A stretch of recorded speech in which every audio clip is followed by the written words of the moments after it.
What is meaning of democracy? जज से पूछ नहीं सकते, कलेक्टर से पूछ नहीं सकते, प्रधानमंत्री से पूछ नहीं सकते, राष्ट्रपति से पूछ नहीं सकते, सेना से पूछ नहीं सकते, पुलिस से पूछ नहीं सकते, सिपाही से पूछ नहीं सकते, हवलदार से पूछ नहीं सकते, विधायक से पूछ नहीं सकते, सांसद से पूछ नहीं सकते, सरपंच और प्रधान से पूछ नहीं, किससे पूछेंगे? फिर आप ये बता दीजिए हमको, किससे पूछेंगे? आप ही बताइए। डेमोक्रेसी का मतलब हम किससे पूछें? हम अपनी गुहार कहाँ लगाएं, विनती कहाँ करें, न्याय के लिए कहाँ जाएं? आप ही मार्ग बताइए ना साहब। जस्टिस कर्णन जी, उन्होंने जेल काटी थी और जिस तरह से आज पूरी जमात खड़ी है वकीलों की और जजों की, ये उनके साथ इस तरह से खड़ी क्यों नहीं हो पाई थी जब 2 साल पहले?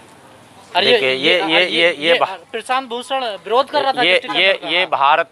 ये भारतीय समाज का एक ऐसा पार्ट है जिस पर सदैव हम लोग बोलते रहते हैं। ये हमारी विडंबना है कि न्याय के लिए भी, किसी को न्याय दिलाने के लिए भी उसका सौजातीय होना अगर अनिवार्य हो तो ये न्याय दिलाना नहीं है। कोई मुस्लिम व्यक्ति के लिए अगर मैं खड़ा होता हूँ तो मैंने न्याय के साथ खड़ा नहीं हूँ, मैं जाति और धर्म के साथ खड़ा हूँ।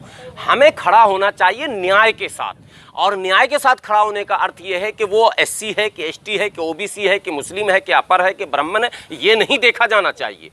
अगर न्याय हुआ, जो सवाल आपने किया, और यही प्रशांत भूषण उस समय अगर उनका साथ नहीं दिए तो प्रशांत भूषण गलत किए, और वो तमाम लोगों ने गलत किया जिसकी सजा अब इन्हें मिली है। बात समझिए, आज ये भी आ गए कटघरे में, जेल जाने की भी नौबत आ सकती है। कल हमारा भी नंबर आ जाएगा। हमारा कहना कि हम हिंदू, मुस्लिम, सिख, ईसाई, अगरे, पिछड़े, जैन, पार्थ सब हैं, लेकिन न्याय के साथ अगर खड़े हैं तब तो ठीक है, वरना हम स्वयं अपराध को बढ़ावा देने वाले, अन्याय को बढ़ावा देने वाले बनेंगे और हैं।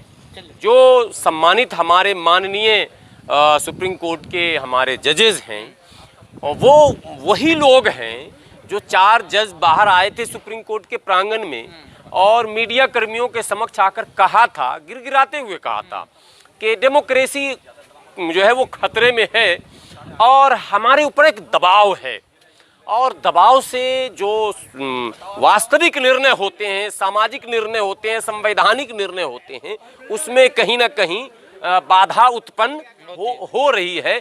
इसलिए मैं जनता के सामने आया हूं और मीडिया के माध्यम से आया हूं कि इस दबाव को कम करने का रास्ता निकाला जाए। तो मैं उन्हीं तमाम सम्मानित जजों से पूछता हूं कि आपको क्या आवश्यकता पड़ी थी, वो कौन सा दबाव था, किसका दबाव था, क्यों आप मीडिया के सामने आए, और क्या माननीय उच्चतम न्यायालय के न्यायाधीश और मुख्य न्यायाधीश को अपनी बात जनता के सामने रखने का संवैधानिक अधिकार है या नहीं है? प्रश्न नंबर 1।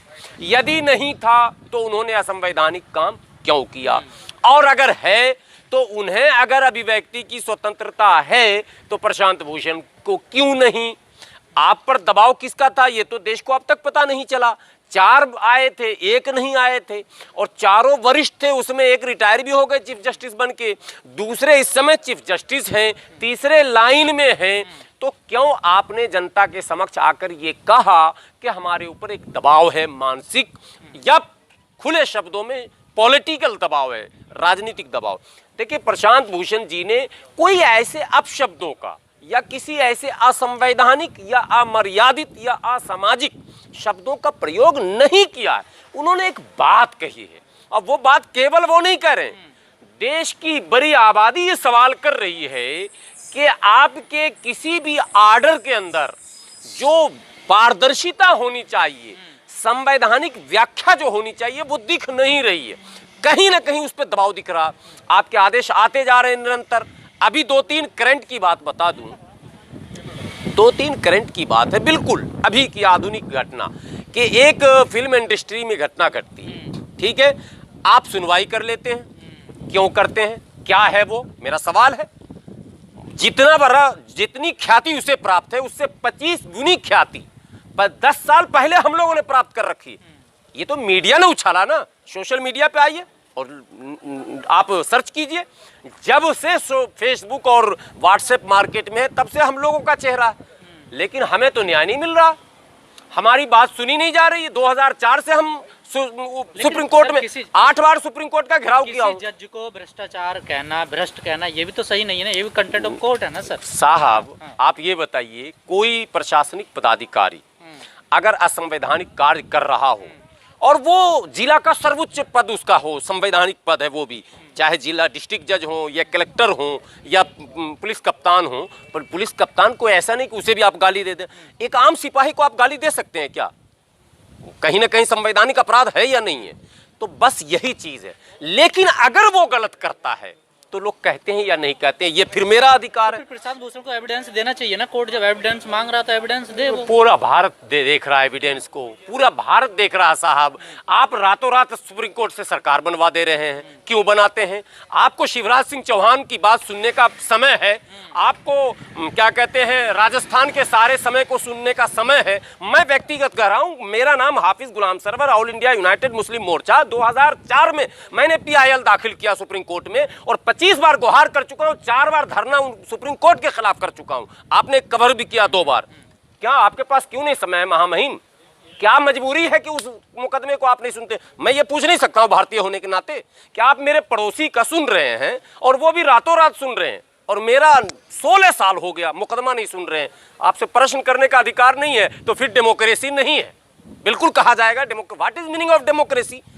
जज से पूछ नहीं सकते, कलेक्टर से पूछ नहीं सकते, प्रधानमंत्री से पूछ नहीं सकते, राष्ट्रपति से पूछ नहीं सकते, सेना से पूछ नहीं सकते, पुलिस से पूछ नहीं सकते, सिपाही से पूछ नहीं सकते, हवलदार से पूछ नहीं सकते, विधायक से पूछ नहीं सकते, सांसद से पूछ नहीं सकते, सरपंच और प्रधान से पूछ नहीं। किससे पूछेंगे फिर? आप ये बता दीजिए हमको, किससे पूछेंगे? आप ही बताइए। डेमोक्रेसी का मतलब हम किससे पूछें? हम अपनी गुहार कहाँ लगाएं, विनती कहाँ करें, न्याय के लिए कहाँ जाएं? आप ही मार्ग बताइए ना साहब। हम तो पूछेंगे आपसे ना। तो न्याय व्यवस्था को कैप्चर कर लिया सरकार ने। कहीं ना कहीं तो है। मैं नहीं कह रहा हूं, सुप्रीम कोर्ट के न्यायाधीश ने कहा, खुद सुप्रीम कोर्ट के न्यायाधीश ने कहा कि दबाव है। वरना बताएं न्यायाधीश, वो जो चारों आए थे प्रांगण में आके PC किया था, प्रेस कॉन्फ्रेंस किया था, तो क्यों नहीं बता रहे हैं? प्रशांत भूषण जी तो दब के बात कर रहे हैं। सारे न्याय प्रिय लोगों को, सारे वकीलों को, सारे जजों को प्रशांत भूषण जी के साथ खड़ा होना चाहिए था। साथ नहीं खड़े हो रहे ना, कौन लोग देखिए दबाव है, सड़कों पे कौन उतर रहा है? दबाव है, जिनके ऊपर दबाव वो नहीं खड़े हो रहे हैं। हम लोग तो हैं खड़े। मैं तो कह रहा हूं मैं खड़ा हूं, मैं प्रशांत भूषण जी के साथ खड़ा हूं। मैं तो वहां सुप्रीम कोर्ट के गेट के सामने भी खड़ा हूं, आंदोलन में भी खड़ा हूं और रहूंगा, क्योंकि उन्होंने एक बात रखी, देश की बात रखी है। न्यायालय के ऊपर दबाव नहीं होना चाहिए और कतई दबाव लेना भी नहीं चाहिए।